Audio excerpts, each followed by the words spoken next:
Iran যুক্তরাষ্ট্র যুদ্ধবিরতির ঠিক আগের দিন আরব সাগরে ভয়াবহ মিসাইল হামলার মুখে পড়ে পানামার পতাকাবাহী এমভি গোল্ড অটাম।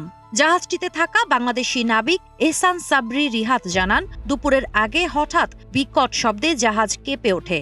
ডেকে উঠে তিনি দেখেন ক্রেনের নিচে আগুন জ্বলছে। কিছুক্ষণের মধ্যেই আরেকটি মিসাইল আঘাত হানে, ছড়িয়ে পড়ে আতঙ্ক। আগুন দ্রুত জাহাজ জুড়ে ছড়িয়ে পড়লে ইঞ্জিন বন্ধ হয়ে যায়। পরিস্থিতি নিয়ন্ত্রণের বাইরে চলে গেলে ক্যাপ্টেন জাহাজ পরিত্যক্ত ঘোষণা করেন।